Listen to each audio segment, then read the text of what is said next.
오늘은 바울 복음 9강 복음은 우주의 변화를 의미한다. 그 두 번째입니다. 두 번째, 우주와 우리의 관계 변화에 대해서 알아보겠습니다. 사회학자 브라이언 윌슨은 기존 종교운동의 구성원들이 이 세상에서 그들 운동의 목표가 어떻게 실현되기를 기대했는지에 근거해서 종교운동들을 서술했습니다. 적절한 두 가지 범주는 개혁적인 리포미스트 접근과 혁명적인 리볼루셔너리 접근입니다. 개혁적인 그룹은 사실상 이 세상의 구조를 바꿈으로써 하나님의 목적을 성취하기를 기대합니다. 그래서 그들의 목적은 세상에 대한 하나님의 목적에 맞추어 조정이 됩니다. 혁명적인 그룹은 이 세상 구조를 근본적으로 재배열하고 재배치할 때만 하나님의 목적이 이루어질 수 있다고 기대합니다.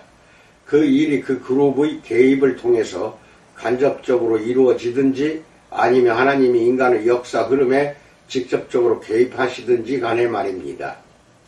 이미 우리는 바울이 개연적인 접근 방향으로 기울지 않았음을 증명하기 위해 증거를 충분히 검토했습니다. 그리스도인은 스스로 새로운 방법으로 살고 관계를 맺어야 했는데 바울은 이것을 직무를 변화시킬 새로운 뜨개 방식으로 여기지 않았습니다. 그리고 바울은 그리스도를 따르는 사람들이 세상의 현 질서를 전복하고 재배치하는 일에 참여하기를 기대한다는 의미에서의 혁명주의자도 아니었습니다. 로마서 13장에 표현된 로마 당국에 대한 바울의 태도는 신약성경에서 세속 권위를 이해하는 데 가장 견고한 중심 사상이 됩니다. 로마서 13장 1절로 8절 각 사람은 위에 있는 권세들에게 복종하라. 권세는 하나님으로부터 나지 않음이 없나니 모든 권세는 다 하나님께서 정하신 바라. 그러므로 권세를 거스르는 자는 하나님의 명을 거스름이니 거스르는 자들은 심판을 자취하리라. 다스리는 자들은 선한 일에 대하여 두려움이 되지 않고 악한 일에 대하여 되나니 네가 권세를 두려워하지 아니하렸느냐. 선을 행하라. 그리하면 그에게 칭찬을 받으리라. 그는 하나님의 사역자가 되어 네게 선을 베푸는 자니라. 그러나 네가 악을 행하거든 두려워하라. 그가 공연히 칼을 가지지 아니하였으니 곧 하나님의 사역자가 되어 악을 행하는 자에게 진노하심을 따라 보응하는 자니라. 그러므로 복종하지 아니할 수 없으니 진노 때문에 할 것이 아니라 양심을 따라 할 것이라. 너희가 조세를 바치는 것도 이로 말미암음이라. 그들이 하나님의 일꾼이 되어 바로 이 일에 항상 힘쓰느니라. 모든 자에게 줄 것을 주되 조세를 받을 자에게 조세를 바치고 관세를 받을 자에게 관세를 바치고 두려워할 자를 두려워하며 존경할 자를 존경하라. 피차 사랑의 빚 외에는 아무에게든지 아무 빚도 지지 말라. 남을 사랑하는 자는 율법을 다 이루었느니라 라고 말합니다. 바울이 믿기에 어떤 의미에서 이 세상의 질서는 여전히 하나님께서 인간 사회를 올바로 통치하시는 도구였습니다. 사실은 통치자들이 선한 일에 대한 두려움이 될 때, 그리고 사실은 하나님이 보시기에 그리스도인이 선을 행하는 것에 대해 칭찬을 받기보다 사형 선고를 받을 때 바울의 관점이 어떻게 달라질지 누구나 궁금해야 할 것입니다. 바울이 로마에 있는 그리스도인들에게 편지를 쓴 것은 네로 제2 초기 시절 주후 51년에서 64년이었습니다. 그때까지는 네로가 철학자여 원로인 세네카와 장군 벌하스의 지도와 통제 아래 있었습니다. 네로 통치 말년에 전통적으로 바울과 베드로의 순교를 비롯해서 로마에 있는 그리스도인들이 잔혹한 일을 당한 후였다면 요한계시록에서 요한이 로마의 권세를 비판했듯이 바울도 인간 권세에 좀 더 비판적인 입장을 취했을지도 모릅니다. 하지만 고린도전서 15장 24절에서 모든 통치와 모든 권세와 능력을 멸하시고 나라를 아버지 하나님께 바칠 때라고 말하는데 곧 예수님이 강림하실 때 당대 모든 인간의 권력 제도와 로마 제국 자체가 전복되기를 바울이 고대했다는 점에서 그는 전적으로 혁명주의자였습니다. 통치자들과 권세들은 지금 이 시대에는 하나님의 목적에 기여할 수 있을지도 모릅니다. 하지만 그들은 일시적이며 그리 멀지 않은 미래에 멸망하기로 정해져 있습니다. 실제로 어느 순간 하나님은 평화와 안전에 대한 로마 정부의 선포를 뻔뻔한 자기 기만이라고 비웃으십니다. 데살로니가전서 5장 3절. 바울이 로마 권세에 복종하라고 충고한 후에 로마서 13장 1절로 7절에서 바로 이어서 개종자들에게 하나님 나라와 그들의 구원의 날이 가까이 왔음을 상기시키고 있다는 사실은 의미심장해 보입니다. 로마서 13장 11절. 바울은 이런 혁명이 다가오고 있다고 말합니다. 그리고 나서 그는 몇몇 중요한 방식으로 그리스도인들에게 마치 그 혁명이 이미 일어난 것처럼, 그리고 기독교 운동의 한 영역인 우주가 이미 새로운 경영 아래에 있는 것처럼 살기 시작하라고 권합니다. 바울 서신의 몇몇 진술이 이런 방향을 지시합니다. 골로새서 1장 13절로 14절에서 그가 우리를 흑암의 권세에서 건져내사 그의 사랑의 아들의 나라로 옮기셨으니 그 아들 안에서 우리가 속량 곧 죄사함을 얻었도다 라고 말합니다. 이어서 갈라디아서 6장 14절로 15절에서 그러나 내게는 우리 주 예수 그리스도의 십자가 외에 결코 자랑할 것이 없으니 그리스도로 말미암아 세상이 나를 대하여 십자가에 못 박히고 내가 또한 세상을 대하여 그러하니라. 할례나 무할례가 아무것도 아니로되 오직 새로 지으심을 받는 것만이 중요하니라 라고 말합니다. 로마서 12장 2절은 너희는 이 세대를 본받지 말고 오직 마음을 새롭게 함으로 변화를 받아 하나님의 선하시고 기뻐하시고 온전하신 뜻이 무엇인지 분별하도록 하라 라고 말하며, 고린도전서 7장 29절로 31절은 형제들아 내가 이 말을 하노니 그때가 단축하여진 고로 이후부터 안에 있는 자들은 없는 자같이 하며 우는 자들은 울지 않는 자같이 하며 기쁜 자들은 기쁘지 않은 자같이 하며 매매하는 자들은 없는 자같이 하며 세상 물건을 쓰는 자들은 다 쓰지 못하는 자같이 하라. 이 세상의 외형은 지나감이니라 라고 말합니다. 골로새서의 진술은 현 세상 질서에 대한 가차없는 기소이기도 하며 이미 통치자가 바뀌었다는 선언이기도 합니다. 그렇다면 그리스도인에게 주어진 도전은 이것입니다.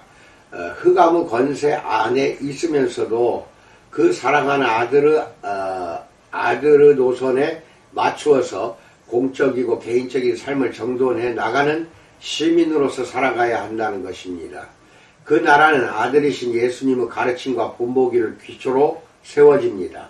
갈라디아서의 진술은 바울의 삶, 즉 더 나아가 바울의 삶과 동일한 변화의 방향으로 행하신 신자의 삶이 특히 스토이케이아 투 코스모의 지배로 표현되는 코스모스의 구조, 세력, 근본적인 논리, 우월성과 완전히 결별했음을 선언합니다.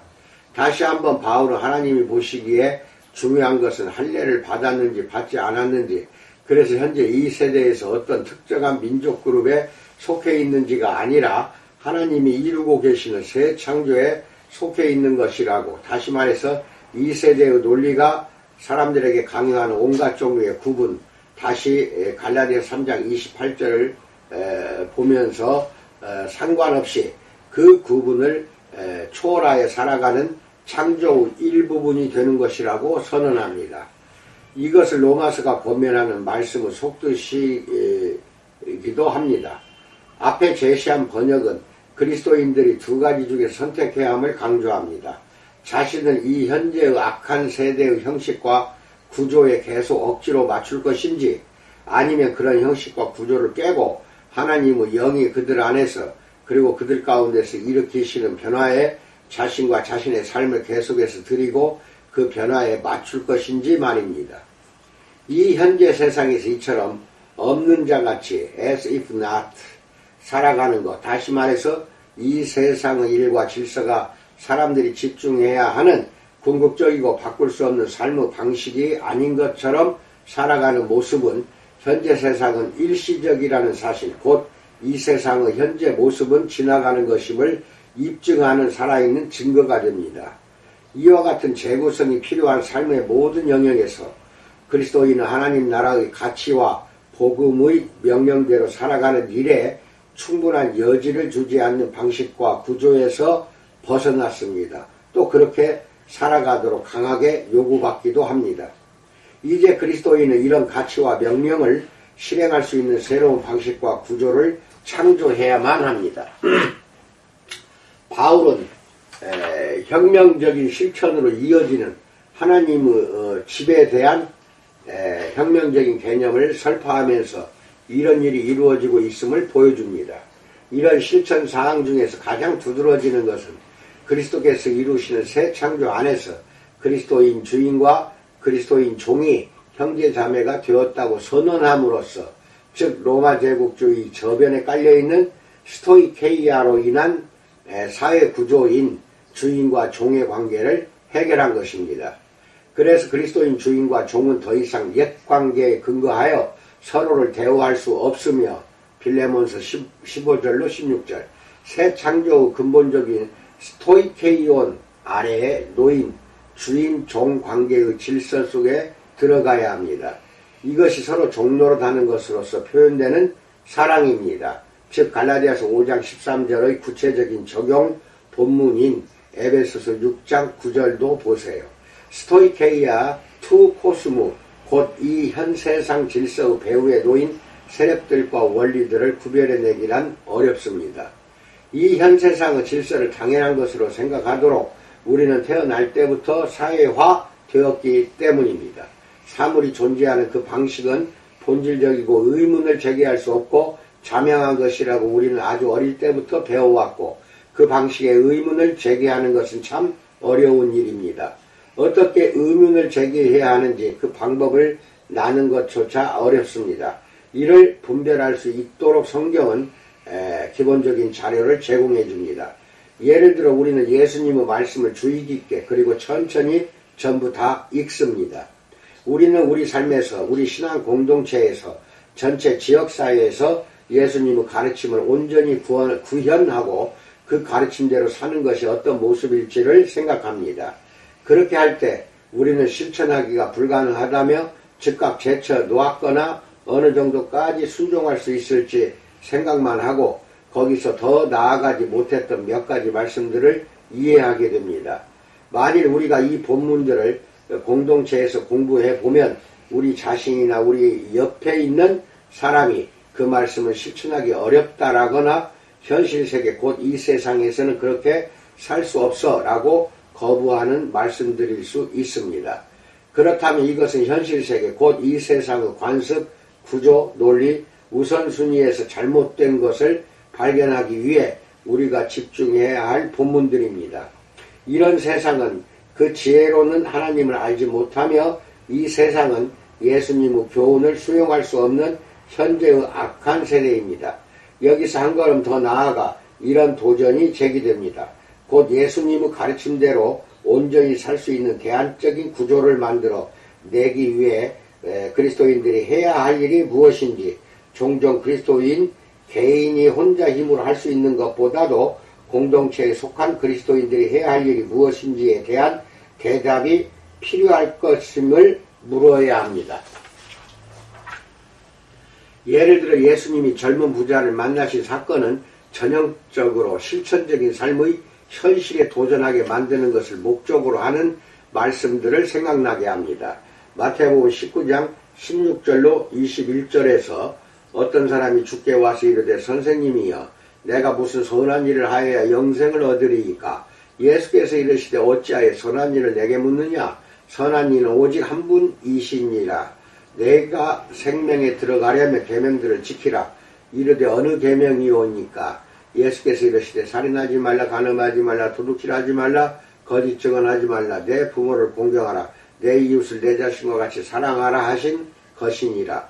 그 청년이 이르되 이 모든 것을 내가 지켜 싸운데 아직도 무엇이 부족하나이까 하니까 예수께서 이르시되 내가 온전하고자 할진대 가서 내 소유를 팔아 가난한 자들에게 주라. 그리하면 하늘에서 보화가 내게 있으리라. 그리고 와서 나를 따르라 하시니 라고 말합니다. 우선 청년이 예수님의 제자가 되기 위해 자기 재산을 다 처분하는 것은 그 당시 급진적이고 비현실적인 행동이었을 것이라고 말할 필요가 있습니다. 누군가 지금 여기에서 그렇게 행동하는 것이 그런 일로 여겨지는 것처럼 말입니다. 그 청년이 돈에 대해 건강하지 못한 태도로 집착하는 것과 같은 돈과 관련된 문제가 그 청년에게 있음을 예수님이 간파하셨고, 그래서 특히 이 문제와 근거해서 그에게 도전하는 것이라고 주장함으로써 이 본문을 자기 마음대로 해석하는 사람들이 있습니다. 하지만 예수님의 도전은 그 청년이 하나님의 계명들을 다 지켰다고 스스로 확신하는 데서 비롯된 것으로 보입니다. 나라에 일용할 양식이 부족해서 이웃들이 죽어가고 있는 와중에 자신은 미래에 대비하고 자신의 안전을 지키기 위해 재물을 축적해 왔다면 어떻게 그가 정말로 자기 이웃을 자기 몸처럼 사랑한다고 주장할 수 있겠는가요? 예수님의 도전은 바로 이 지점에서 시작됩니다. 실제로 하나님의 계명을 지키고 있지 않으면서도 자신은 그 계명을 다 지켰다고 확신하는 청년의 사례는 예수님의 제자가 되려고 하는 사람이라면 누구나 경고성 이야기로 받아들여야 합니다. 청년은 재물 사용과 관련해서 이웃사랑에 대한 하나님의 비전에 자신을 맞추는 대신에 세상의 지혜에 따라 행동하는 그 한계 안에서 이웃을 자신처럼 사랑하고 있었던 것입니다. 예수님이 보시기에 이것은 그의 삶이 하나님의 계명으로 말미암아 아직은 하나님 앞에서 충분히 온전하게 변화되지 못했음을 의미했습니다. 이것이 유별나게 돈에 집착하는 특정한 개인에게 주는 특별한 도전으로 제기된 것이 아니라는 사실은 예수님의 보다 넓은 가르침으로 볼 때 매우 분명합니다. 젊은 부자 청년이 받았던 도전은 모든 제자들이 받은 도전이기도 합니다. 마태복음 6장 19절로 20절에서 너희를 위하여 보물을 땅에 쌓아두지 말라. 거기는 좀과 동록이 해하며 도둑이 구멍을 뚫고 도둑질하느니라. 오직 너희를 위하여 보물을 하늘에 쌓아두라. 거기는 좀이나 동록이 해하지 못하며 도둑이 구멍을 뚫지도 못하고 도둑질도 못하느니라 라고 말합니다. 이어서 누가복음 12장 33절은 너희 소유를 팔아 구제하여 낡아지지 아니하는 배낭을 만들라. 곧 하늘에 둔 바 다음이 없는 보물이니 거기는 도둑도 가까이 하는 일이 없고 좀도 먹는 일이 없느니라 라고 말합니다. 초창기 그리스도인들은 이 교훈의 속뜻을 분명히 이해했습니다. 요한일서 저자는 형제 자매의 궁핍함을 도와주지 않으면서 예수님으로 말미암아 이웃을 사랑하라는 계명과 연결된 계명인 하나님을 사랑한다고 주장하는 것은 가능하지 않다고 말합니다. 요한일서 3장 17절. 헤르메스의 목자의 저자는 다음을 기록할 때 특히 예수님의 이 말씀을 주석한 것 같습니다. 그렇다면 땅을 사는 대신에 각 사람이 할 수 있는 대로 공궁함에 처한 영혼들을 구원하라. 과부와 고아를 돌보고 그들을 방치하지 말라. 주님께 받은 너희 재산과 모든 소유를 이런 류의 땅과 집에 사용하라. 주님께서 너를 부자가 되게 하신 까닭이 바로 이것이니 곧 이것이 그분을 위한 섬김을 성취하는 일이다. 내가 내게 적합한 도시 즉 하늘의 도시에 거주하게 될 때 내가 그곳에서 발견하게 될 이런 땅과 소유와 집을 사는 것이 훨씬 낫다라고 말합니다. 그렇다면 예수님의 명령이 우리에게 요구하는 수준대로 그리고 우리가 그 명령에 반응하지 않는 까닭은 무엇일까요? 인정하건대 우리는 그리스도인 형제 자매의 현재 궁핍함을 덜어주기 위해 돈을 쓰는 대신에 어쩌면 은퇴를 대비하여 저축하라는 형태로 또는 꼭 필요하지 않은 물건들을 쌓아두는 형태로 자신을 위해 보물을 쌓고 있습니다. 왜 그럴까요? 부분적인 이유는 지각 있는 사람은 훗날을 위해 은퇴에 대비해 돈을 모아두는 것이라고, 또한 그렇게 돈을 모을 수 있는 사람이 그렇게 하지 않는 것은 거의 생각도 할 수 없는 일이라고 세상 지혜는 우리가 아주 어릴 때부터 가르쳐 주었기 때문입니다. 우리는 현재 이웃의 어려움을 덜어주는 대신에 자신의 은퇴를 대비해서 저축해야 한다고 생각하게 만드는 사회 구조에 대해 고민해야 할 공동체에 속한 그리스도인으로 부름을 받았습니다. 결과적으로 스토이케이오는 다음 세대가 그 이전 세대에게서 근본적으로 독립하는 것과 관련이 있습니다.